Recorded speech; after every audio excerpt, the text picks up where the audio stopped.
out there. So welcome everybody.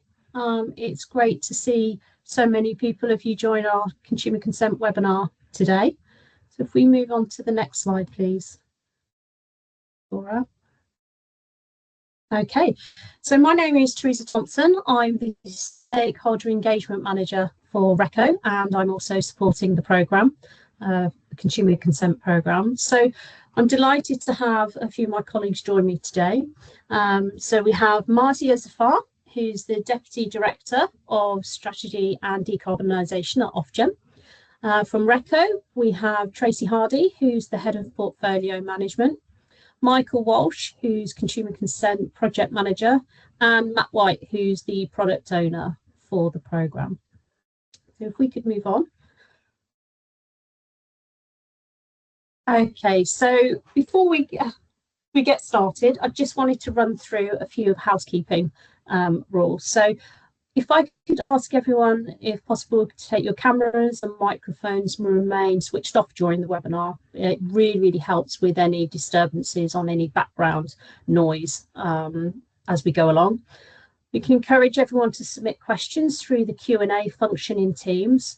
You are welcome to raise your hand if you have a question, although we will be having a dedicated Q&A as part of the webinar, which we will try and run through as many questions as we can.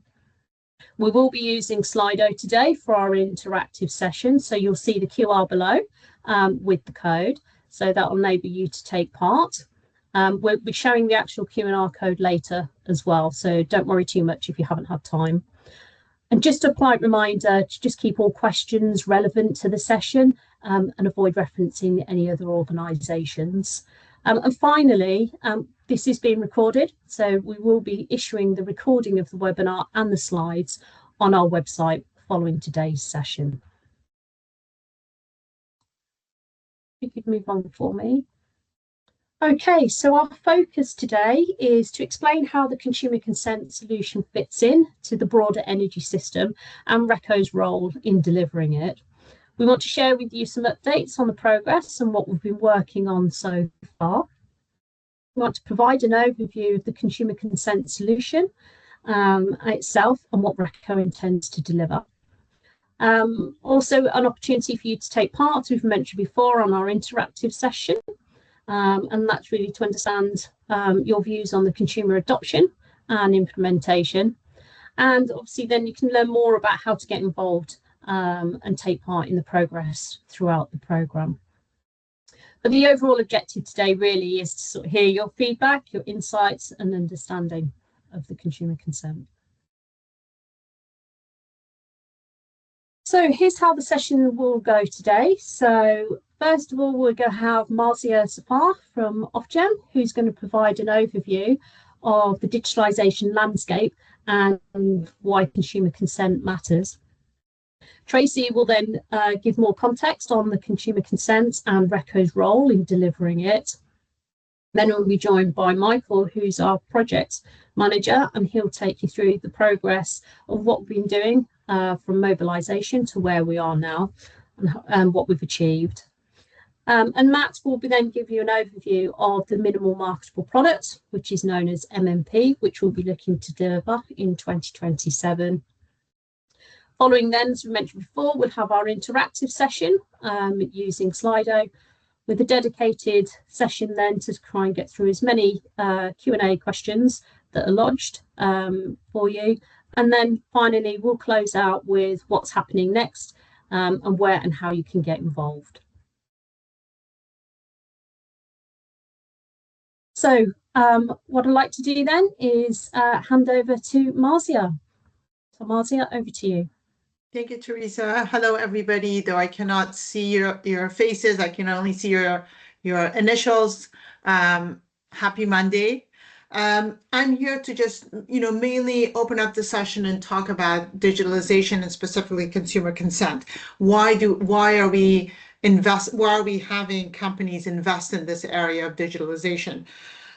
First, just to put into context, and I'm sure all of you guys know, but let me just humor me for a second. We're not talking about digitization. We're talking about digitalization, right? Digitization is, in my view, is just taking paper copy and digitizing it. Digitalization is using digital tools to optimize the system. For us, the reason Ofgem is moving towards pushing the industry to use these digital tools is because the system is getting increasingly complex. We are introducing a lot of distributed energy resources. We are introducing a lot of policy pushes for consumers to participate, to become energy efficient, to use flexibility. And this increasing complexity requires us to use digital tools. We can't do it otherwise.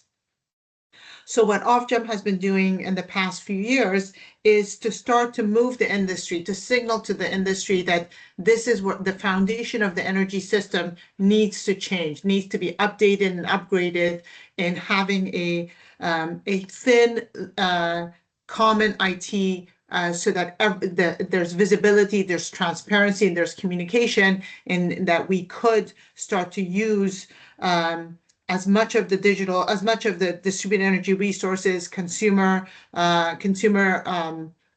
efficiency and consumer role into this. And so we started with data best practices. Data best practices is setting a standard that says all data is presumed open unless otherwise stated. And that's the DNOs will go through a triage process to make sure that the data is not commercially sensitive, is not posing a security threat. Otherwise, data is presumed open. There's also about, I think, 10 or 11 guiding principles on how to be able to digitize your data and to be able to use the same standards going forward. So that's, I think that's pretty basic and fundamental to digitalization. Then there's a few work streams that are wanting us to once create and established, such as consumer consent. This is a digital tool that we want the industry to use. So there's the data sharing infrastructure, there's consumer consent, and there's asset visibility. Put it all together, along with data best practices, we've now created the opportunity for the industry to use digital tools to optimize the system. The data sharing infrastructure is essentially that thin communication layer that I mentioned just a minute ago, where stakeholders will have access to data from other stakeholders without having to create a data repository. You go into the other, you register and you ask for that data, and you should be able to get it right away. The next one is consumer consent and asset visibility. I'll talk about consumer consent last. Asset visibility, we need the network companies and stakeholders to know what kind of assets are out there providing generation to the system. So that's overall asset visibility, mainly focused on under 1 megawatt. How do we make sure that these assets are registered and that there's a digital tool where it's easy, a centralized tool. And then finally, consumer consent. Today, the only people who have this information is the consumer and their supplier, because they've signed a contract with the supplier, so the supplier gets to see this information. The DCC gets it, but it's anonymized. They're not allowed to share this information because of GDPR. So flexibility providers, pricing, switching website, consumer groups, they don't have access to this data. And if a customer calls them, they will have to either have the customer download this information in an Excel spreadsheet on their smart meter data, send it over to them. There's a lot of friction. We want to remove this friction. We want the consumer to have the ability to share their data to a secure body that if they want, just by a click of a button. And we want them to also have the ability to take away that consent when they want. And so we want to be able to make sure that as we bring consumer consent solution into this, that tool is available to give them a one-click access to give consent, to take consent. Why does this matter? Well, because we're also introducing aggregators. And aggregators need access to consumer data to be able to tell them how much, advise them on what should be flexed, what shouldn't be flexed, when it should be flexed. We also want consumer groups to have access to this data. So when a consumer calls them, they can easily look at their information, give them the right advice. Price switching websites can see this information. And the next phase of consumer consent is to do some tariff interoperability. So they get to see what tariffs these customers are on. The whole idea being, let's make it easy for the customer to be able to flex, to be able to reduce their bills, and to be able to have an informed conversation with consumer groups and others should they want to, and get advice from them on how to lower their bills. The whole idea is visibility and access for the customer and for their advisors, and that's what consumer consent is about. We're hoping that RECO can deliver the MMP for winter of 26, which I believe runs through February 28, 2027. So I think we can get them MMP then, and then we can iterate on top of it and work with the industry to do that. But overall, we are hoping that by the end of 27, mid 2028, we have all these tools available for the market: the data sharing infrastructure, consumer consent, asset visibility, and the flex market asset registration as well. So all of this should move us closer to a digitalization world where then the stakeholders and other parties have access and have visibility of the system. And the idea is this will optimize the system. People can then create new solutions on top of it. And that's why we're moving to a more digital world. I'll leave it there.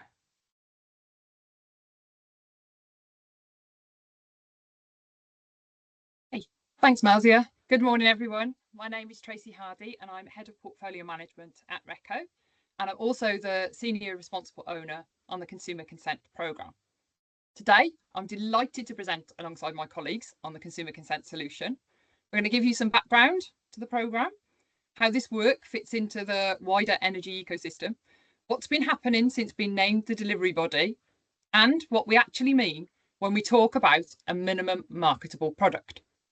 There's also going to be a chance for you to ask questions and actively input into the work we're doing via some Slido questions. And we will let you know how you continue to stay informed and involved as this programme progresses. So let's start with the basics. What do we actually mean when we talk about consumer consent? This programme is all about empowering energy consumers, giving people real control over who can access their energy data and how that data is used. We're building a secure digital solution that lets consumers easily grant, manage, review, and revoke their consents. This isn't just about ticking a compliance box. Obviously, that is really important, but it's also about supporting transparency, consumer choice, and robust data protection across the retail energy market. This service will also underpin a new supplier licence obligation, ensuring that consent is recorded consistently across the sector. That means no more patchwork of processes, just one clear way that's trusted for consumers to manage their data. If we go to the next slide, please, Laura.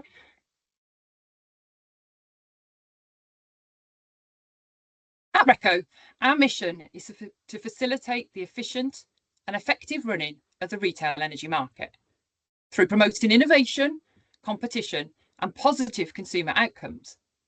The consumer consent solution is a natural extension of this mission. It's about protecting consumer interests and data, driving continuous improvement, and ensuring that the market evolves to meet those future needs. Consumer consent under the REC ensures clear accountability, effective oversight, and a framework within which the industry already operates today. We are also ensuring that this programme remains aligned with our data and digitalisation strategy. RECO has been actively considering the challenges and opportunities of consumer consent for a number of years prior to us being named as the Consumer Consent Delivery Body. I've actually been involved myself for just over 3 years now. Time really flies. We've engaged with those industry stakeholders, regulators, and consumer groups to understand the evolving landscape of data sharing and privacy, We built up our experience of learnings from previous programmes, such as Open Banking. We created consumer personas, we analysed what capabilities would be required, and we conducted feasibility studies on existing solutions. Our aim has always been to procure existing, proven capabilities, rather than to build a solution from scratch. This history enabled us to quickly mobilise and establish the project team to deliver the consumer consent solution, ensuring that as the market evolves, consumers remain at the heart of everything we do. This approach supports suppliers, data providers, data users, innovators, regulators, and most importantly of all, consumers. The next slide, please, Laura. So Pete Davies, who is our Technical and Transformation Director at RECO, and he's also the exec sponsor on the Consumer Consent Programme. He's busy off enjoying a well-deserved spa break today. But before he went, he created this picture for us. So let's take a moment to imagine the future. Picture a street of homes, each with a mix of solar panels, batteries, heat pumps, electric vehicles, and other high-intensity energy consumers and producers. The energy system is becoming more complex and interconnected. In this future, data is the glue that holds everything together. But for this system to work, consumers must trust that their data is being handled securely and transparently. And that is what the consumer consent solution is designed to deliver. Next slide, please, Laura. Next. But today, consent management is quite often fragmented and inconsistent. Consumers can face cumbersome contractual arrangements and quite often unclear processes. This not only creates friction for consumers, but it also stifles innovation and competition. Trusted third parties struggle to access consumer data, and consumers are quite often left uncertain about who can use their information and for what purposes. They're also unsure about how they could revoke this access, should they wish to. As energy data becomes more important for delivering tailored and innovative services, these inconsistencies introduce unnecessary complexity and risk. Could we move on to the next slide, please?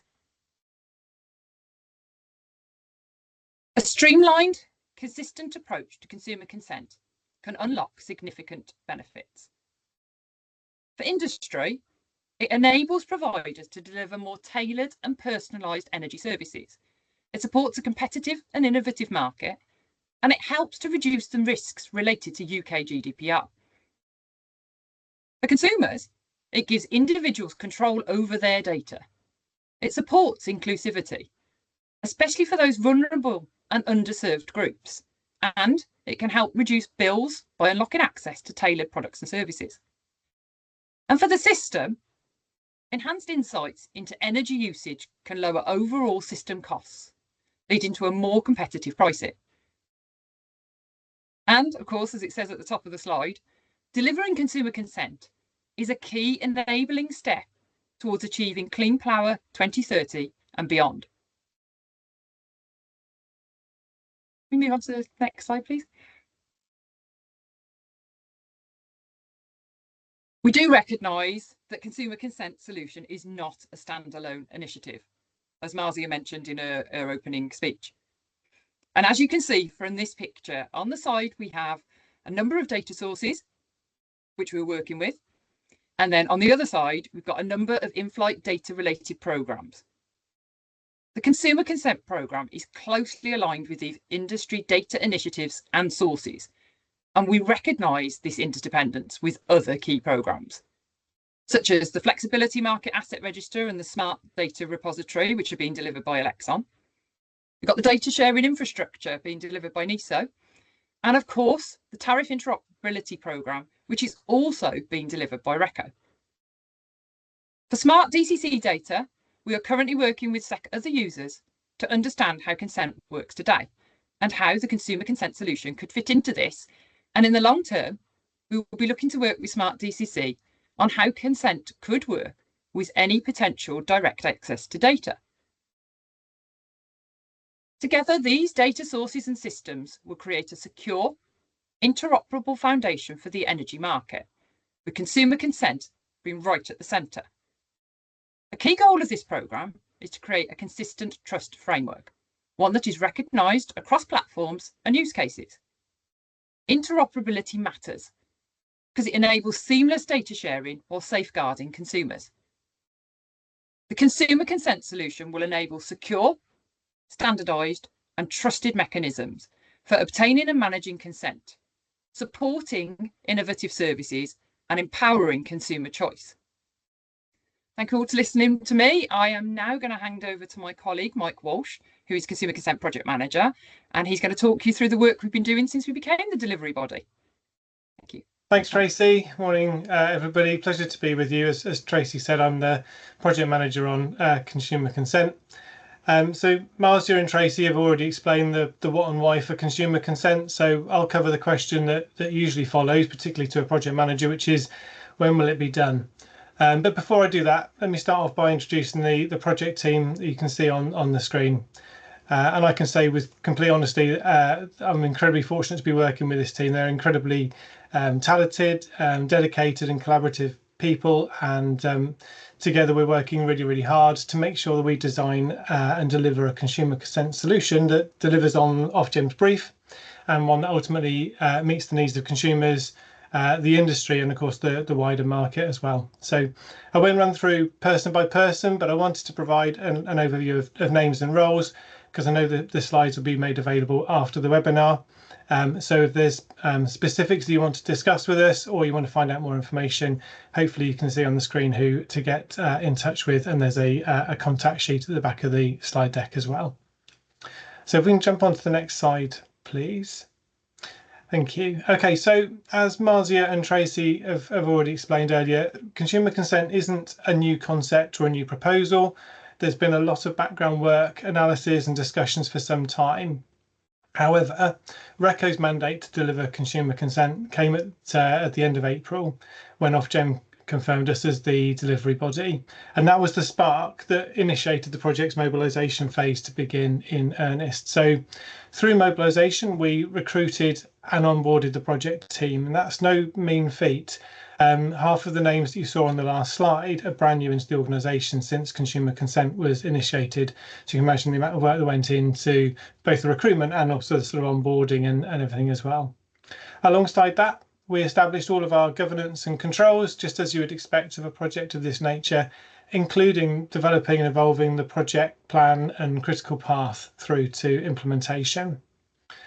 We worked alongside our Ofgem colleagues to establish and embed 3 working groups, and these working groups meet regularly to provide industry and cross-industry knowledge and expertise. And these have been really, really critical in helping us to challenge and shape our thinking as we develop the framework and our plans, and that information, that insight will really help to feed into our formal consultation process. We've also been very active in relation to procurement over the last 6 months. We initially undertook some market testing and that to shape up our procurement and approach and identify the lots we needed to procure. And since then, we've completed procurement for a number of things, including functional prototypes for our possible tech solutions, trust framework advisory services. We've got a user experience partner on board, and we're in the final throes now of appointing our programme assurance body partner as well. That should be in place by Christmas. From a design and discovery perspective, lots of work to understand and refine the project's technical and non-technical requirements, and to assess the feasibility and understand the nuances and complexities that usually sit underneath these things. So as I mentioned a moment ago, we've been engaging with working groups throughout as we explore many of these aspects, and we're taking on that feedback as we prepare for our first consultation, which will launch in the new year. So if we can flick to the next slide, please. On here, you can see the high-level timescales that we're working to. So that first consultation that I just mentioned, launching in the new year, most likely to be in February. And with what we understand today, the critical path through the plan is likely to be the governance and change control process. That's likely to drive the delivery date. So yeah, I've probably jinxed it now because it's often the technology that gets in the way, but we think it's the governance and change process. So we anticipate the procurement of our tech partner to be completed by around Easter. So from the summer onwards, we would hope to support any early adopters, so data users, data providers, and to start integrating with the tech solutions so we can get that in and tested and already ahead of time.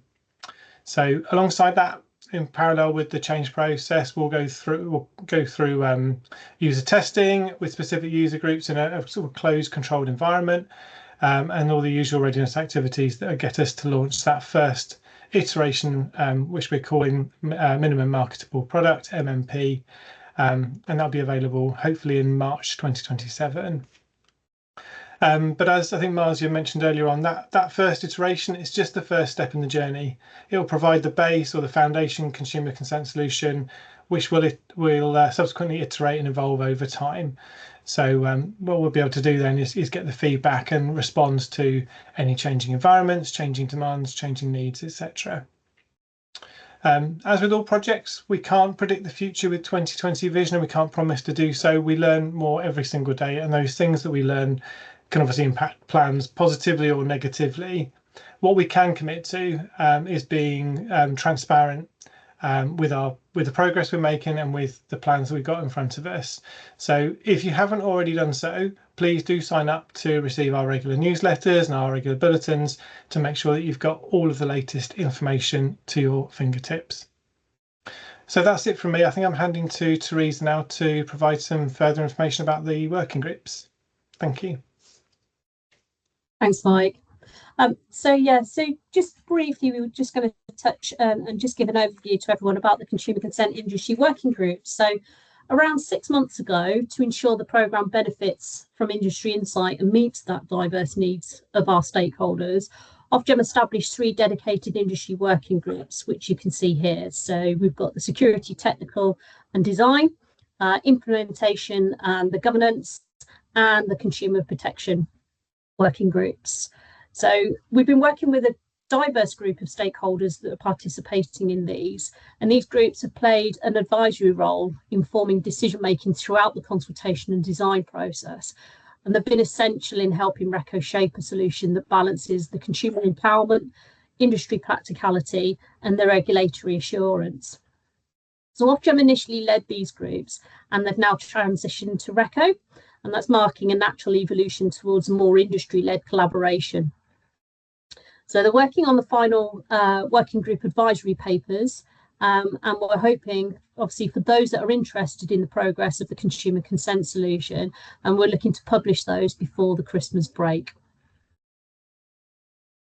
I think now we're going to be handing over to Matt, who's going to take you through the minimal marketable product. Over to you, Matt. You're on mute, Matt. There's always going to be one person that was going to make that mistake, one. Wasn't there? So yeah, thank you, Lindsay. So good morning, everyone. My name's Matt. I'm the Consumer Consent Product Owner in RECO. I joined the team back in July this year, so really excited to be talking to you today about consumer consent and our minimal marketable product. So next slide, please. So I'm really privileged to be supported by a lot of very expert people within RECO to formulate all the different parts that make up the consumer consent solution. And I think this diagram sums up what we mean by a trust framework and what that really means in practice. So it's not just a technology solution. It does encompass a number of different pieces, specifically technology, governance and trust, in order to make sure that we build up a solution that meets everything that's been explained to you already by the people that preceded me today, to really make sure that consumers can see and feel a solution that they can really trust in and utilise in order to supercharge their participation in the energy sector. So the trust framework does sit at the centre of what we are looking to bring to the industry, ultimately supported by governance that will all be established within the Retail Energy Code, the REC, we are looking to essentially reuse and reutilize governance that exists within the REC today, and enhance that with regards to consumer consent coming in. So we're not looking to reinvent the wheel here. We are looking to utilize existing practices and governance models to make sure that we can bring a solution that is relatively easy and frictionless for those that are already participants under the REC to get involved with. The technology we're looking to bring here is an underpinning trust framework and the technology that sits within it. There's some more detail on that to come. But essentially, the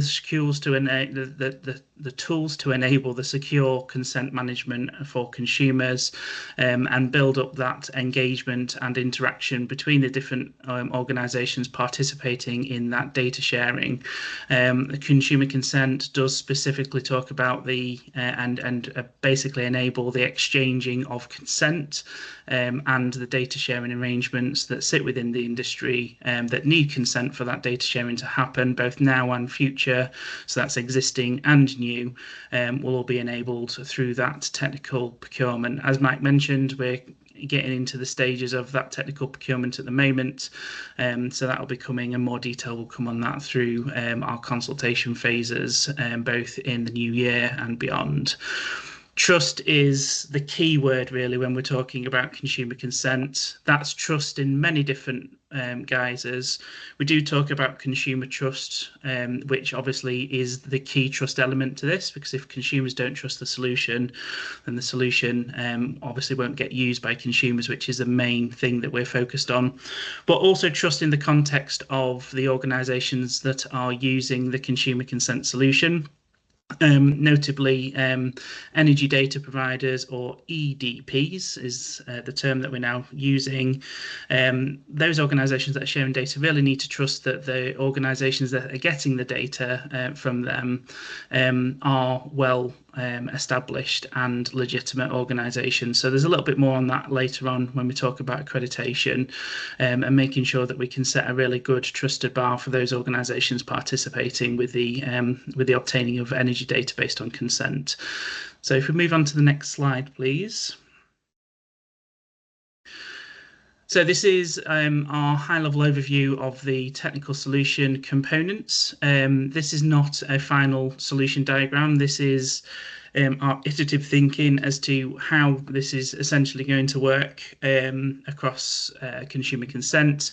As mentioned, we are in our technical procurement phase, and as also already mentioned, we are looking to essentially procure proven existing technology that is out there today, that is adaptable and configurable to the energy sector and essentially what the energy sector needs in relation to arbitration of an exchange of consent for data sharing. So this is not a solution design diagram, but it is our direction of travel based on the activity that we've done so far for investigating the technology solutions that are out there today. So it's made up of some key components. So the consent management system within the consumer consent solution is kind of one of the key elements here. So that essentially will be the store of the consent records and enable the rest of the solution to exchange certificates or tokens or credentials around consent. So that's kind of the key central element to the system. We've then got a trust framework directory. So this is what starts to build up that element of trust with the organisations that are participating. The energy data providers, so those that have access to or store energy data for the provision to authorised third parties, which are essentially operating the services to the end consumer. Those organisations will go through a robust accreditation model, and then they'll be able to upload their energy data sharing arrangements onto the directory and the registry. So all organisations can see and participate and look to participate in the data sharing that becomes available based on consent. So the directory is another key important role to understand in relation to what we're bringing and as part of a robust trust framework. Testing and monitoring is going to be key. We need to ensure that the solution is working as expected, delivering the functionality for all, and has the appropriate compliance and uptime that we will obviously set in relation to our technical solution. So testing and monitoring is going to be key. A reference here to interaction with digital services. That's going to be both from an accreditation point, but also from an in-life monitoring. So we will look to utilise and bring together other initiatives that are happening to make sure that we can support those technical integrations. So we're not reinventing the wheel. We're using the good stuff that's out there already and bringing the technology into a central solution that will support the industry and essentially be reutilising existing solutions, or in digital services, new solutions that will come slightly before us next year in 2026.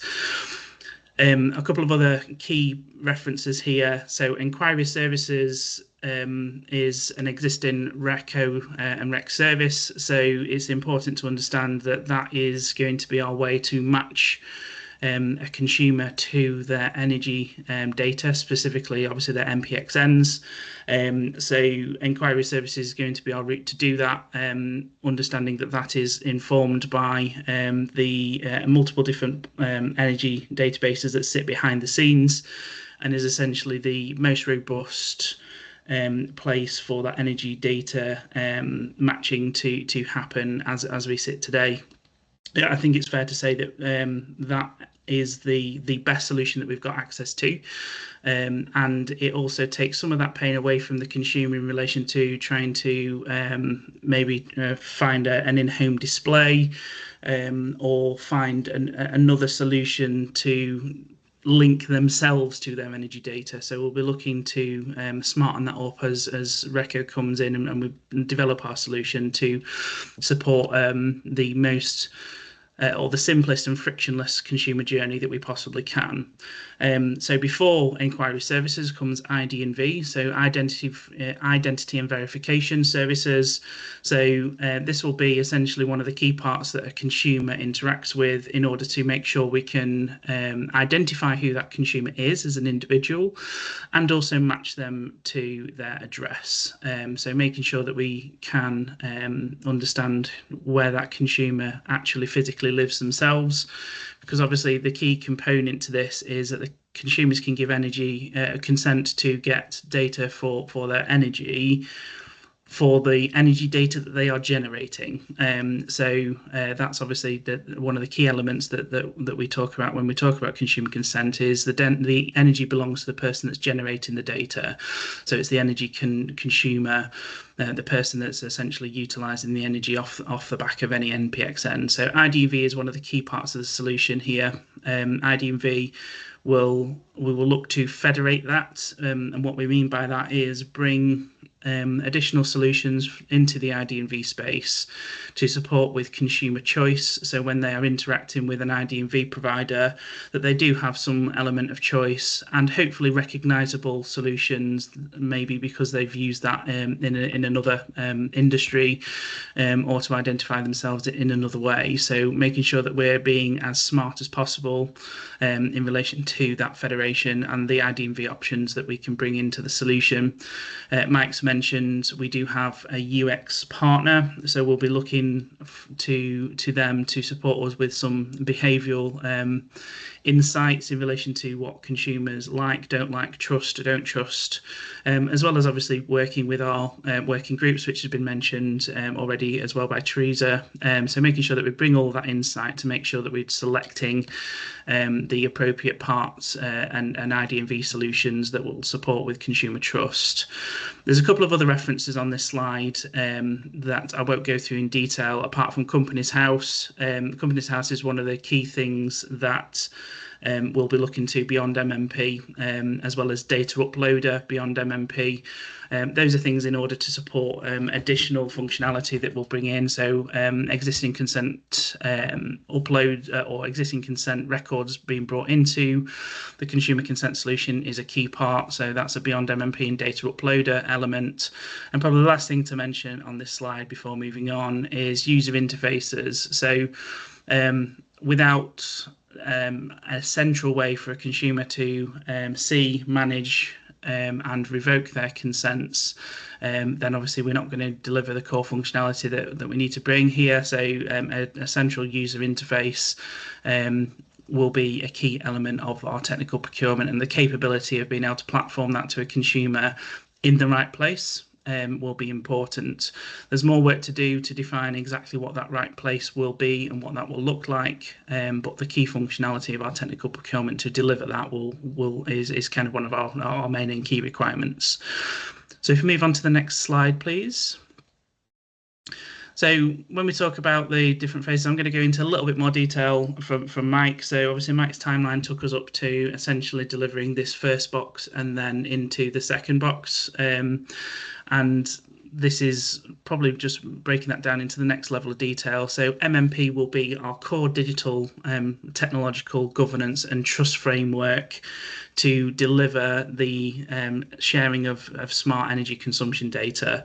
And that's going to be the key thing in relation to bringing the MMP to fruition in March 2027, is bringing the key functionality and the underpinning technology and governance frameworks into reality.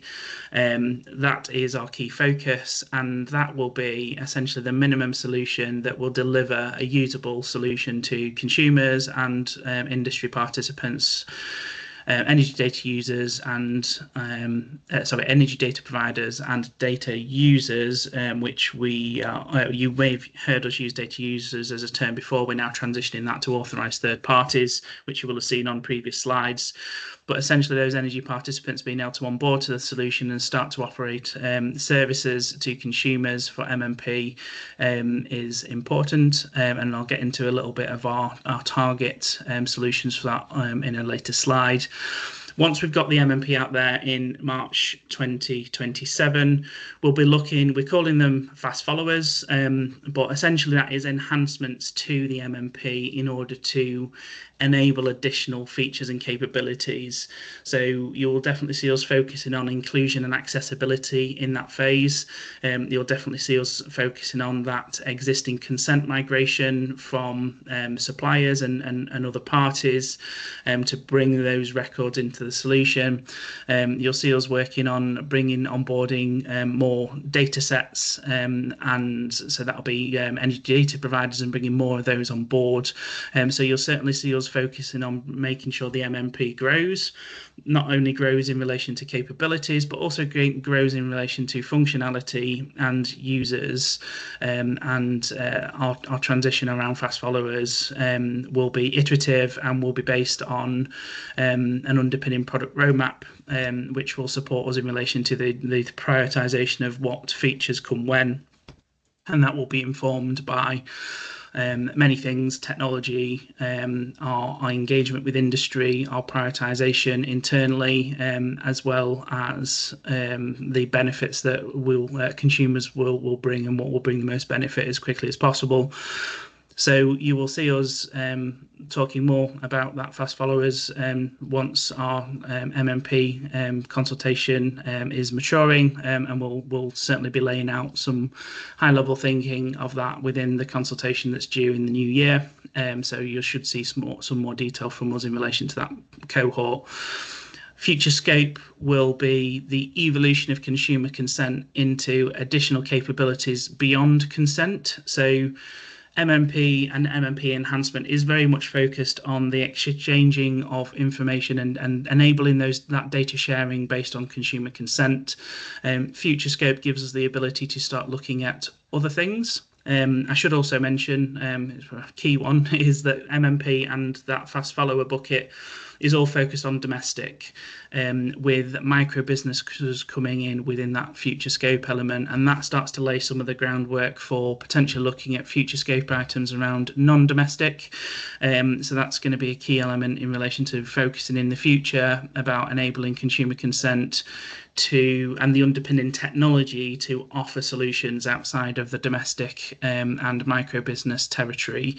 So it's really important for us to think about future scope enabling additional things outside of what's been done so far, and we'll also be focusing some attention on enabling instances where the data sharing has happened that has not been based on consent. One of the, and you see it referenced in the MMP fast followers, is driving to become that one truth.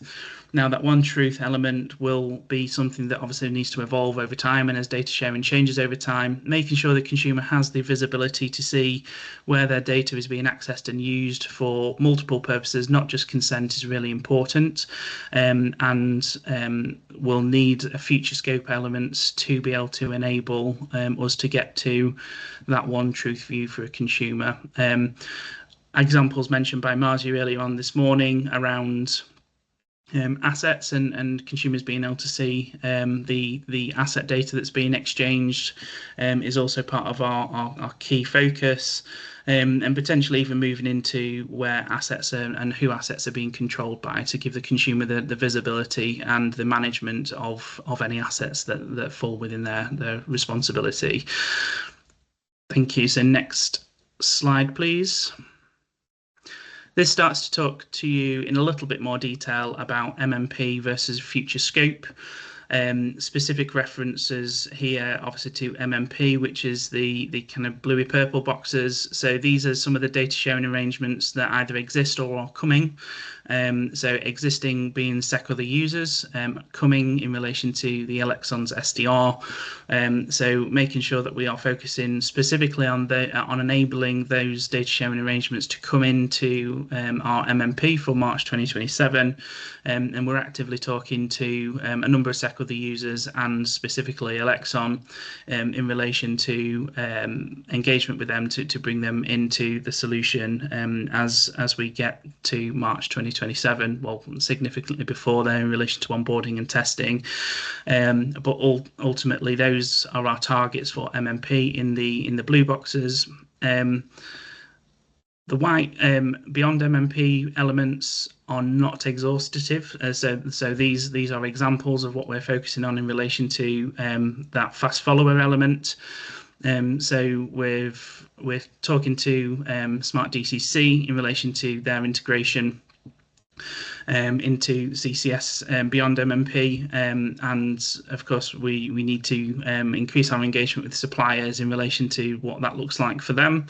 And that those conversations can kick off in the new year in relation to increasing our understanding to support with the conversations of bringing suppliers into this. That's obviously specifically timed to support with the license change that's been referenced earlier on today as well.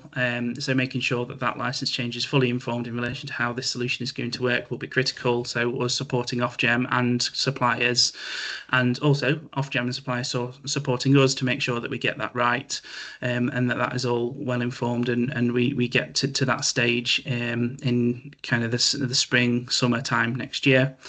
You'll notice some of the overlap in relation to governance. So CCS, as I've already mentioned, will be governed in the REC.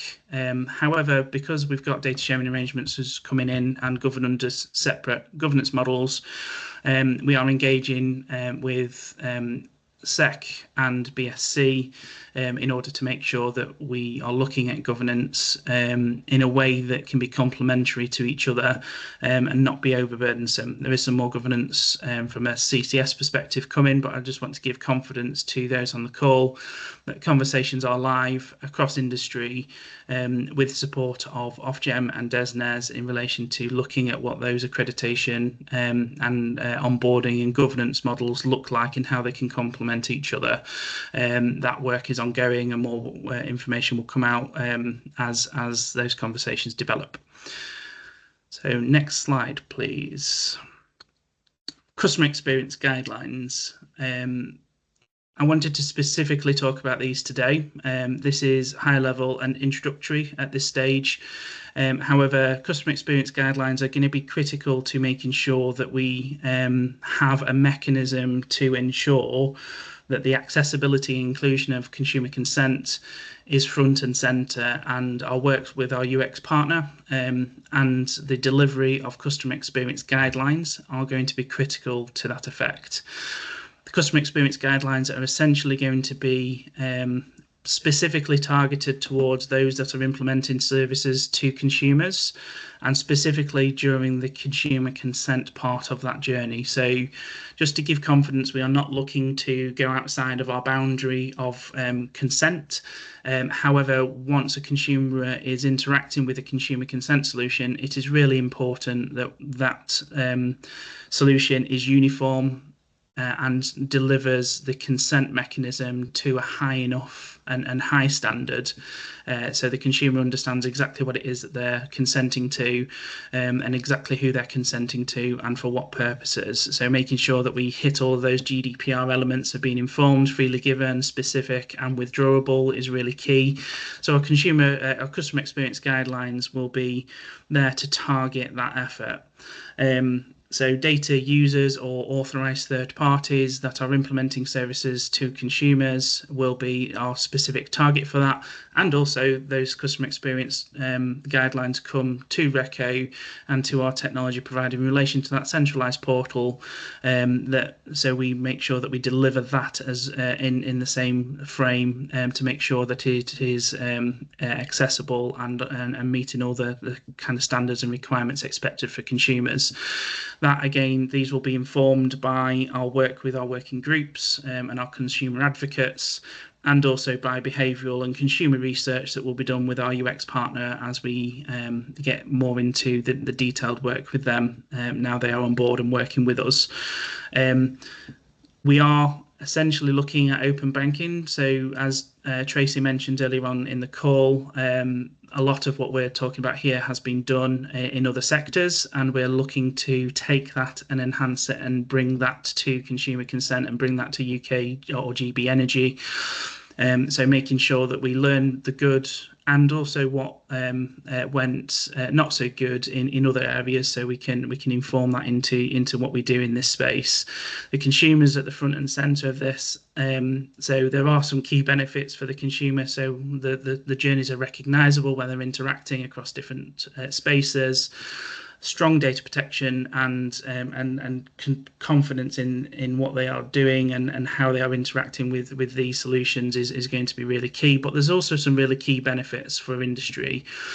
Implementing the customer consent solution is essentially a one-stop shop, so that there is we should be able to remove ambiguity, drive uniform standards in relation to how consent is gathered from consumers, and it gives something for those ATPs and other parties to the industry, something that they can rely on, and so long as it's complied with, then easy peasy consumer consent does the legwork in relation to consent derived energy data sharing. If we move on to the next slide, please. So governance, so our 5 spokes of our governance framework, you'll see us refer to this as our current thinking, and we'll obviously go into significant detail on all of this in the consultations to come, starting in the new year. Mike mentioned February, which is our target at the moment. So our 5 spokes of governance around change control, user accreditation, assurance, issue and error resolution, and funding. So these are going to be the key elements that you'll see us talk about in much more detail through consultation, and obviously governance is one of the key parts that enables us to build a trusted solution. This governance will focus predominantly towards the authorised third parties or the data users in our terminology, but also energy data providers will be, I've just noticed we've got 2 energies there, how energy data providers. should only be one. So energy data providers will participate in the solution, so they will be a key part of our governance as well, but the focus will be specifically to authorised third parties, because obviously that's the place where the data is being used, and where consent is coming through. So that will be our key focus. Next slide, please. Same Venn diagram again, but in a slightly different context here. This is where we're talking about user accreditation. So it's really important that those participating with consumer consent are accredited to a sufficiently high and robust standard to make sure, again, that the trust is there in the solution, both from consumers but also from the other participants on the solution.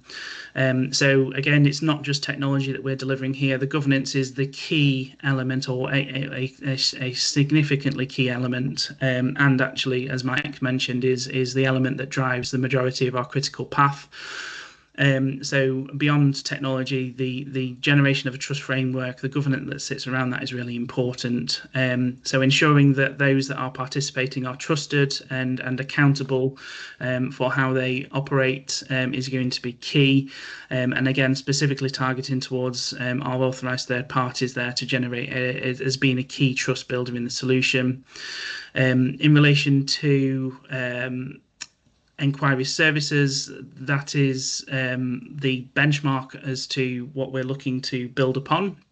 So again, as I mentioned earlier on today, that brings existing and understood processes around governance and assurance into a space that CCS can utilise and tweak around the edges. Ultimately, that's our priority here, is not to take Enquiry services governance and assurance and basically build significantly on that. We're looking to enhance where appropriate in relation to supporting CCS, and our evaluation so far is actually Enquiry services does a lot of the good work already, and it is just tweaks around the edges that will bring CCS into a model that participants in the REC already understand and utilise today. So making sure that we can bring that to industry really simply is one really key focus that we've got here. So not reinventing the wheel.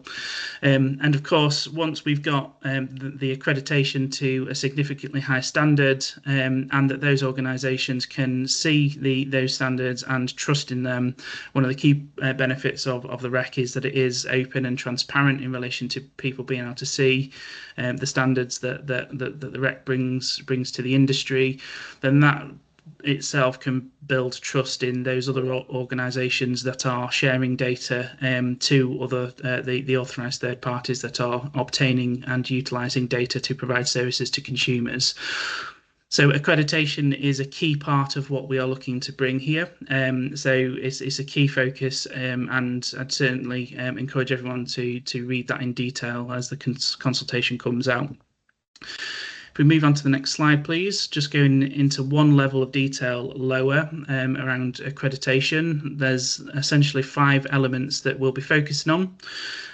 Firstly is to understand the organisations that are there, and we will utilise, and the focus is to utilise digital services as that comes in next year, and make sure organisations bring through that process. Obviously, if there's organisations that the REC understands today, it's not going to be starting from scratch for CCS. We are going to obviously evolve any existing checks that have been done, and again, just laying on the CCS and as an additional check throughout the process, and any common sense areas where any additional checks might be needed for existing participating organisations within REC. Is our focus. So automation is what we're looking to do here, again through digital services and through integration with Companies House, with some manual fallback where appropriate. So for EU entities as an example, so making sure that we can do those checks on organisations as they sign up to the REC and look for onboarding to CCS. User agreements are going to be a key part of that. Again, look into the existing non-party REC service access agreements, and making sure that those are the legal basis for the participation with consumer consent.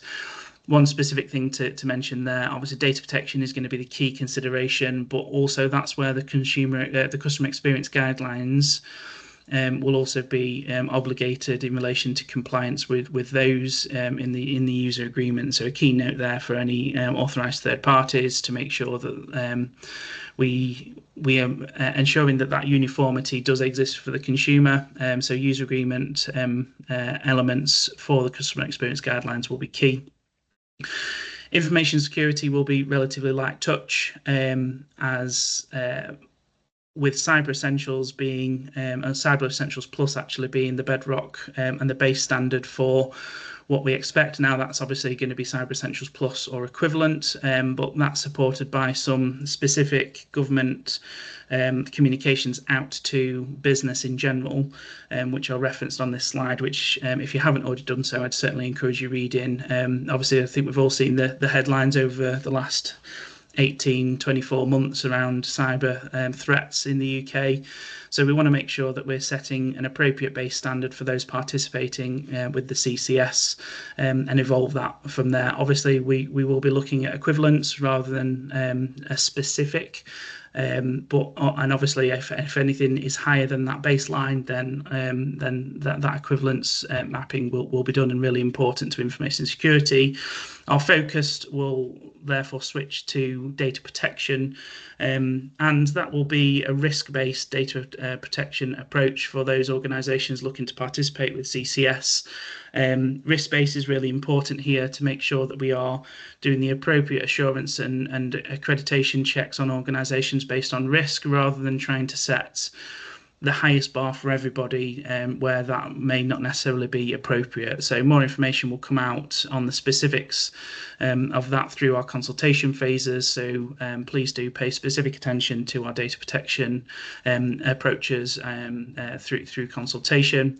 And then lastly, we'll be focusing specifically on testing. So that is for the point where integration is becoming essentially almost over the line. So making sure that when entities implement CCS, that is all working and consent is being driven in the right way, and reference back to the customer experience guidelines again. So that's a really key thing that we want to make sure is being implemented by parties. So testing, and not least technology, but also experience, is going to be really important to make sure that those onboarding onto CCS and when they go live, essentially, that we experience as minimal issues as possible. So that is our accreditation, and I think that's my last slide. And now we're going on to the interactive session, and I am handing over. Is it Teresa? Yeah, Matt, I think you're joining me on that one as well. So I am staying on. Unfortunately, you've got me for the rest of the meeting now. Okay, so that's great. Thanks, Matt. So now you've heard the overview of the consumer consent solution. We're going to move into the interactive session now. So you'll see the QR code, or you alternatively you can join it on slido.com and put the code in. I don't think, let's put myself on camera. Okay, so Laura, how are we doing on the numbers? Obviously, I want to make sure people have had enough opportunity to join Slido before we move into the first question.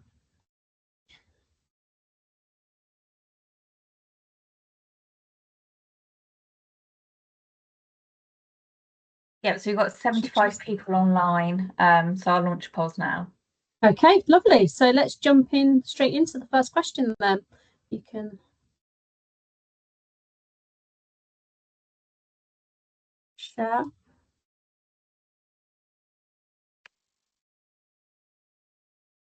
Okay, so the first question is, what do you see as the biggest opportunity offered by the consumer consent solution? So if people start popping some response in there, it'd be good to see your views on that.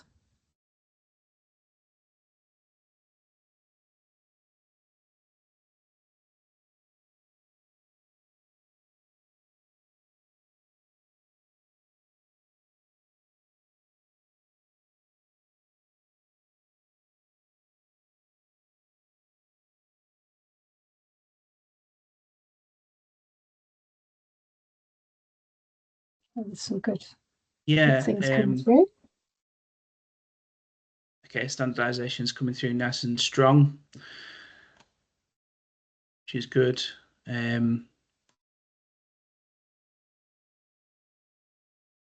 Governance coming through, strong control. So I think obviously consumer control is key, I think, through the session today, and certainly in what RECO is looking to bring here around consumer standardization, control, consistency coming through nice and strong.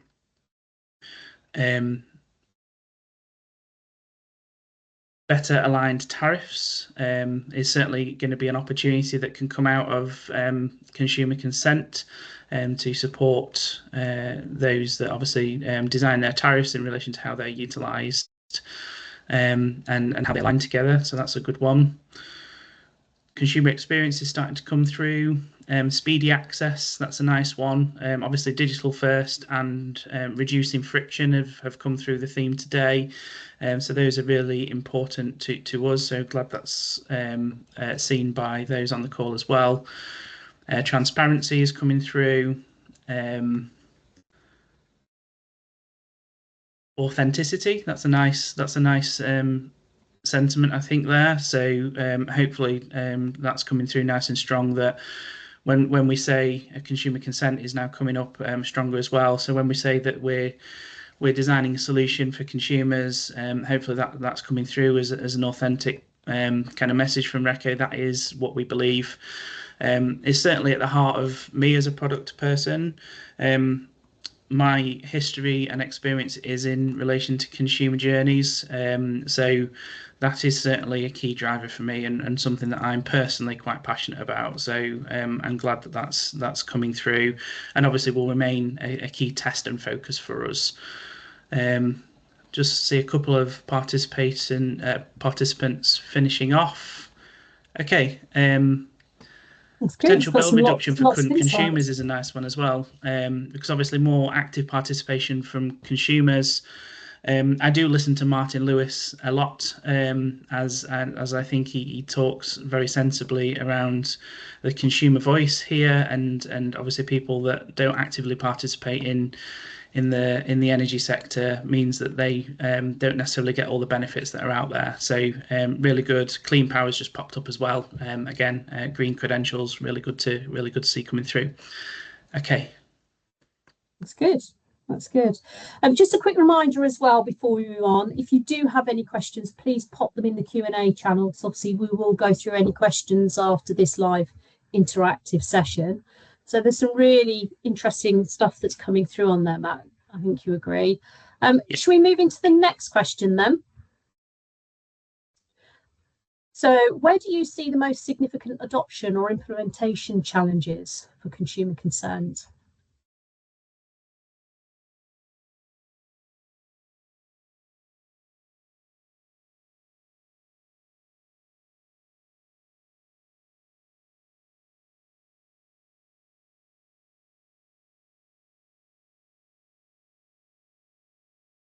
Few people there.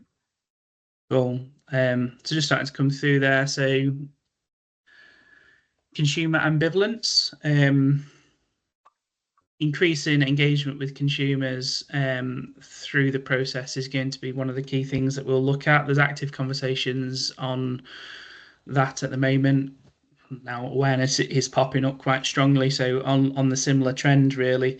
So there's active conversations on that with Ofgem at the moment about what that is going to look like and how we're going to be able to enable messages to get out there with consumers. Is probably really important to understand that MMP, with it being our minimal marketable product, as the name says, that enhancements to that, and there'll be a point in time where consumer buying becomes much more kind of relevant for MMP, because it will be limited cases and limited energy data provider participation and limited authorized third-party participation to start with. Then consumer engagement is going to need to build much more significantly over time. So as we get beyond MMP, then that's going to be key. Consumer trust is coming through quite strongly as well there. So again, really do appreciate that as well. Making sure that we can start to build those messages with consumers at the appropriate time, and also make sure that all those accreditation standards that we've talked about is one element of starting to build trust. So those that are participating with consumer consent are operating at a good standard so that they can be trusted by consumers specifically, but also the other elements and entities participating. So other things that are coming through here, data sharing, wonder what that is specifically referring to, but ultimately the data sharing will be enabled by consumer consent. So consumer consent solution is an enabling element for that data sharing, and making sure that we bring on as many energy data providers as possible, as quickly as possible, will support in relation to, again, that trust building, but also enabling that data sharing to come through.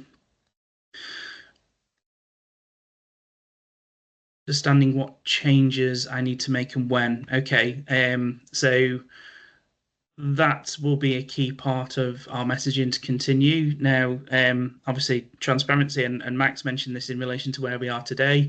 We certainly understand the want and pull for information from industry. So we will be as clear and transparent as we possibly can, as soon as we possibly can, as we go through the current phases. Again, just to reference, our first consultation will be in the new year, around February. Which is going to set out a decent amount of detail here in relation to what's coming and what we're doing and how we're doing things. Specifically, the governance element will be very nicely laid out. The technology element, we will still be in our technology procurement phase at that point, but we'll be offering as much detail as we possibly can around direction of travel to support the industry to understand what we are doing, and therefore start to make the assessments as to what changes are going to be coming and when, making sure that we're being really clear on our timelines, as Mike has already done today, but obviously eating into that and driving more granular detail is something that we will do through the consultation phases as well. And obviously there's a lot of kind of smaller elements around this cloud, which will take the feedback and obviously make sure that we're assessing this in more detail as a team. So fraud, friction, complexity, fraud risks has come up a couple of times. So one of the things that we'll be looking to do is bring to industry and publish our data privacy impact assessment, DPIA, as part of one of our later phases. Obviously, our technology procurement needs to be completed in order for us to do and then publish that. So that's something we will certainly be looking to do, which will hopefully show our risks and mitigations for the fraud element that's mentioned on here. Minimal benefits is outlined there as well. I'd probably point that one to the impact assessment that's coming out or out there already, that Ofgem have done recently. So that's going to be a key element in relation to answering that one. And obviously any questions that do spin off the back of that will be do please obviously flag to Ofgem in relation to the impact assessment, and any questions specifically for RECO, please do refer them in. There's information on that. Lindsay, do you want to come in on the impact assessment point? Yeah, just to say, we did do a webinar last week going over the analytics and our thinking on the impact assessment, which I'm happy to share the slide deck for those who couldn't attend, which goes into more details. Maybe you could send that out when you send out your slides from today. And I can let you know the date on the final decision paper on the impact assessment will be on the 31st of January. Cool. Thanks, Lindsay. Can we see a demo? That's come out nice and strongly just there. So demonstration is going to be something that we'll look at. At the moment, within our technology procurement, we do have some functional prototypes and POCs from previous, but that thinking is evolving. So at the earliest opportunity we possibly can, we will look to bring demonstrators to industries and also to working groups as early as we possibly can. But it's definitely our intention to show a demo. Okay, that's Cool. great. Should we move on to the next question? So, what will be the most important for securing consumer buy-in?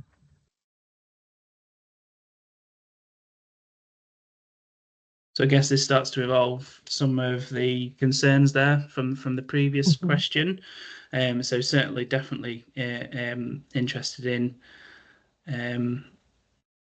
those on the call and your thoughts here. So simplicity is coming out nice and strong.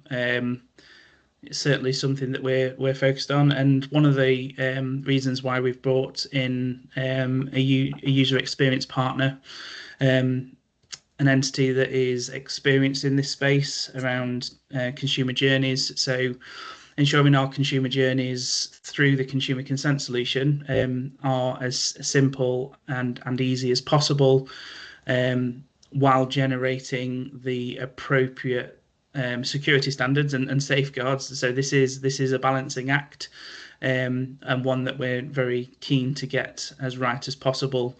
So friction is a key term that we use often when we're talking around consumer journeys. So making sure that friction is in the right places and not overburdensome. So some of the examples of open banking that we have understood from feedback from those that have obviously closer to that side of things, was around not being specific enough in relation to the user journeys while the consumer was going through the process, which essentially allowed a bit of scope creep and additional friction when implemented by certain organisations. So that's one lesson that we've taken in and said, okay, we need to address that and make sure that that journey is really clear to consumers.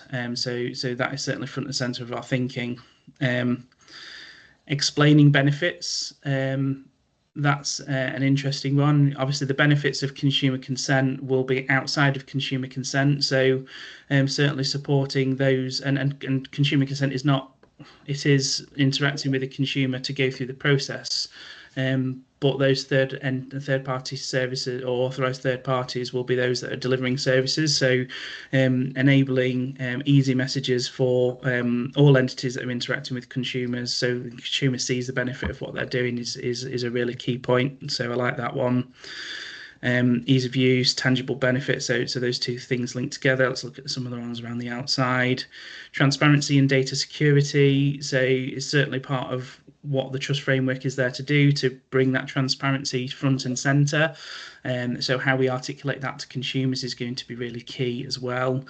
Ease of removing consent, yes, certainly a key focus for us is the ability for consumers to be able to revoke that. I mean, it's a principle of GDPR. Consent should be as easy to grant as it revoke as it is to grant. So that's certainly a sentiment that lives in our psyche. So that's good to see. Redress routes for when things go wrong. So we will be putting some more detail around redress in the consultation in February. So anybody that has kind of put that into here, I'd certainly, if that's a focus for you, I would certainly encourage you to pay specific attention to that part of the consultation and give us some feedback. Clear list of products. So in relation to consumer consent and what it will do, it will certainly be something that we're focused on in relation to that roadmap. That is more of an industry thing rather than the consumer. Obviously, those products that are offered to consumers will be outside of consumer consent, but consumer consent is the enabler that allows those products to enhance and exist. So we'll take a bit more of a think about how we might be able to be supportive of that from a consumer consent perspective. Avoid smart meter rollout errors. So that has come through previously, and it's certainly a focus, and we'll be looking at that feedback as well quite heavily to make sure that, again, we learn and evolve and try not to make the same errors that might have been made previously. Okay, That's great. Thanks, Matt. So we've got a couple more to get through. So obviously conscious of time. So how can Reco best support industry awareness and readiness for the CCS? It'd be great to hear your views on what we can do to actually make sure that industry are ready. Obviously, we've got the awareness that's out there in the industry itself.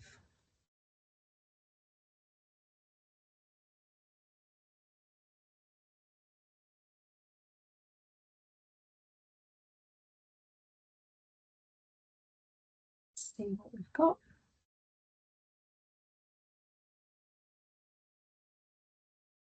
Okay, demos coming through there. Keep going as we are. Okay, I'm glad that engagement is working for some now. There's always things to do to improve that, but thank you for that feedback.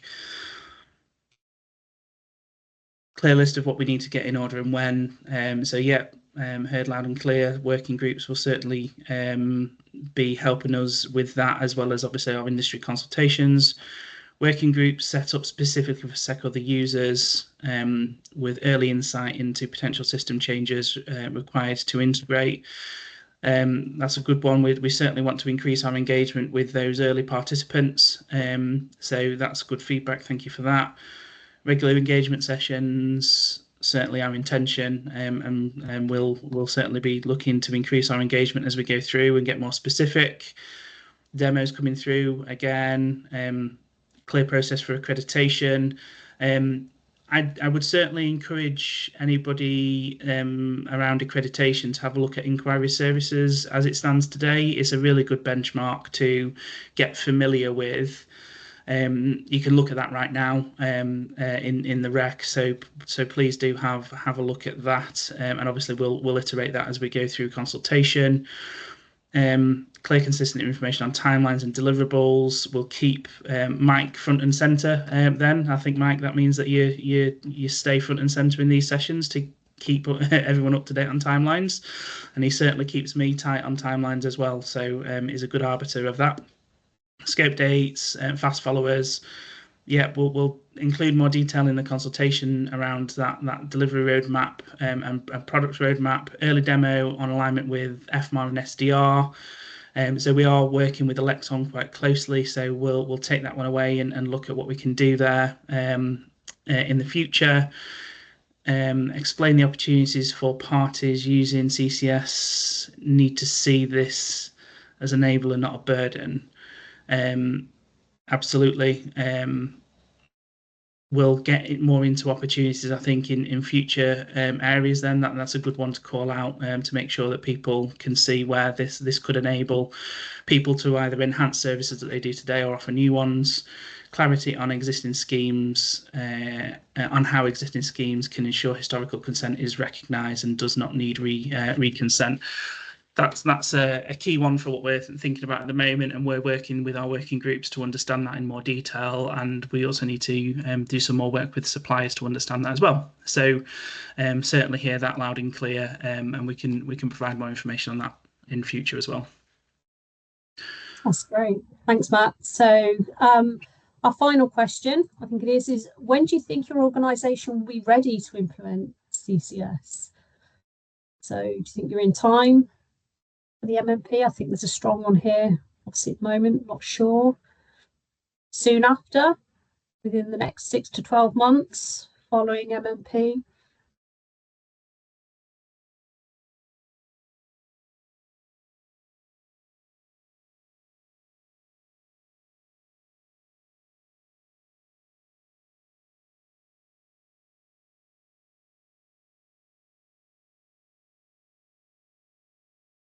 Okay, we've obviously got, selfishly, 4 MMP coming through, which is really good to see. So if there's anybody that's in that bucket of 4 MMP that we are not already talking to, certainly do reach out to us. We'd be very happy to have a conversation. There's the contact details coming, so definitely happy to have a conversation. The not sures, I'm sure that some of the answers on some of the previous questions around more specificity, some demos and standards and more communications coming will help move some of that forward. So that kind of is not surprising, but does show us that there's more to come, and where we are, we would expect that as well. So that's good to see, and some nice input there to some of the fast follower group as well, which is good. So certainly if you're in the MMP either for 2027 or one of those fast followers, then please do reach out. Okay, thanks. That's been really interesting actually to hear your insights. So we were going to use, obviously we're very conscious, we're very close to time at the minute. So this is the opportunity obviously for Q&A. I think we've only had a couple of questions posted in Q&A. So again, if you do have something, please raise your hand. If not, like I said, next slide when we move on, we'll take you to how you can get in contact. But I think we've got one here, obviously coming on the governance question. Sarah, I don't know if you're sort of online, but it says, how is consumer oversight and representation being built into the governance on the consumer consent mechanism as it develops? Sarah there? Yeah, can you hear me okay? Okay, we can. Yeah, so we are considering that through all the different elements of the governance arrangement. So from a change mechanism, we have an open change management process, and that includes engagement with consumer bodies, so citizens' advice. So from a change process, we've kind of captured that consumer view.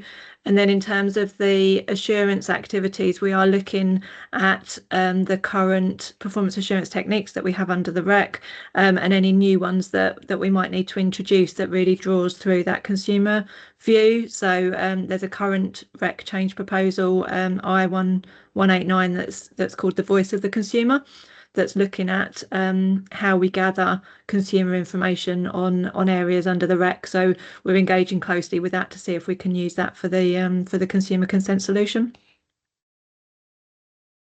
Thanks, Sarah. Thanks. Got some new posts coming in. When will ISO 27001 certification be considered as an equivalent to the Cyber Essentials C+? You can take that one. That's the technical one, isn't it? It's more of an InfoSec one. So we're looking into the equivalence mapping of the various different standards at the moment between stuff like Cyber Essential and the ISO suite of different models. The important thing we will look to set is a baseline with appropriate equivalence to that baseline, and obviously then there's certain ones that we would probably say is a higher benchmark than the baseline and therefore would get automatic kind of consideration. We will provide more information on those elements within our consultation phases, but we are certainly working through what we see as those equivalence mapping at the moment. So hopefully that broadly answers the question that there needs to be a minimum standard that and then anything kind of that is over and above that would automatically be kind of approved and authorized to come through. So hopefully that answers the question in a broad sense, but there is more detail that needs to come through consultation on the specifics of that. That's great. Thanks, Matt. We have another question that's come in. It says, how will the CCS and the trust framework interact with the SEC? Yeah, so we're working through that at the moment. Sarah, you're more than welcome to come back in on this if you wish. But SEC and working with the SEC is important. I think we've got a call with them this week, actually. So we will be looking to at ways that we can reduce any friction there.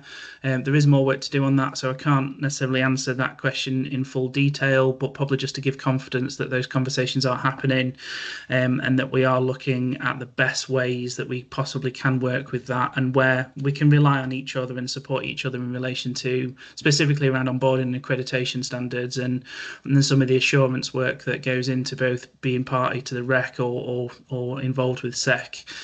can complement each other and rely on each other in the appropriate places.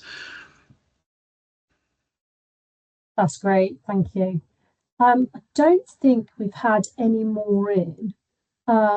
So I think really the next thing then is just if we can move to the last slide, please, Laura.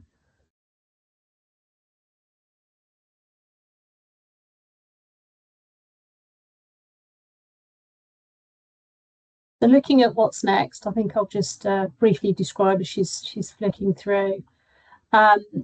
We have the design consultation that is planned for mid-February next year. So obviously look out for that.